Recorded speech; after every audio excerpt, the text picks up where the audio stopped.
Mega প্রকল্প হাতে নেবে না সরকার, কেবল জনগুরুত্বপূর্ণ ছোট প্রকল্প নেওয়া হবে। অন্তর্বর্তী সরকার দায়িত্ব নেওয়ার পর প্রথম একনেক সভায় এমন সিদ্ধান্ত নিয়েছিলেন প্রধান উপদেষ্টা ডক্টর মোহাম্মদ ইউনূস। তবে সরকার হাঁটছে একেবারেই উল্টো পথে। একের পর এক অনুমোদন দেওয়া হচ্ছে মেগা প্রকল্পের। গেল 20 এপ্রিল একনেক সভায় অনুমোদন পেয়েছে 13,525 কোটি টাকার বে টার্মিনাল প্রজেক্ট।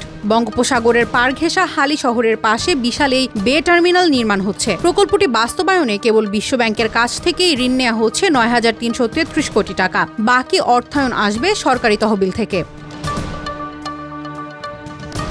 অথচ এ প্রকল্প অনুমোদনের আগে পরিকল্পনা উপদেষ্টা ডক্টর ওয়াহিদ উদ্দিন মাহমুদ বলেছিলেন, ঋণ করে অবকাঠামো নির্মাণ সক্ষমতার প্রমাণ নয়। আমরা একের পর এক বড় বড় অবকাঠামোগত প্রকল্প করে যাচ্ছি, যার প্রায় সবই বিদেশি ঋণের উপর দাঁড়িয়ে আছে।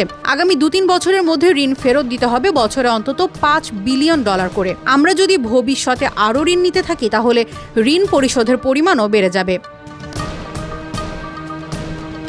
বে টার্মিনালের পর ভোলা বরিশালে 11 কিলোমিটার দীর্ঘ সেতু নির্মাণের আরেকটি মেগা প্রকল্প নিতে যাচ্ছে সরকার। প্রস্তাবিত এ সেতু নির্মাণে ব্যয় হবে 17,466 কোটি টাকা, যাতে অংশীদারত্ব থাকতে পারে জাপান কিংবা দক্ষিণ কোরিয়ার। কোনো বিদেশি অর্থায়ন না এলে সরকারি খরচে সেতু নির্মাণ কাজ শুরুর চেষ্টা হবে।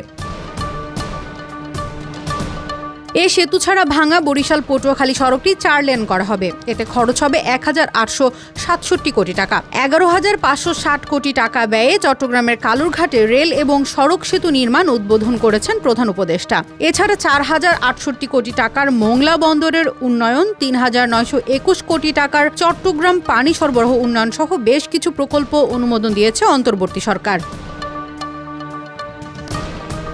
ক্ষমতাচ্যুত আওয়ামী লীগ সরকারের আমলেও বড় বড় প্রকল্পের মাধ্যমে বিপুল অপচয় ও লুটপাটের অভিযোগ করেছে সরকার। বিশ্লেষকরা বলছেন, অন্তর্বর্তী সরকারের গৃহীত মেগা প্রকল্পেও যে একই ধরনের অপচয় এবং লুটপাট হবে না তারও নিশ্চয়তা নেই। অপ্রয়োজনীয় প্রকল্প বাদ দেওয়ার ক্ষেত্রে সরকার কী পদক্ষেপ নিয়েছে সে বিষয়েও আমরা অবগত নই।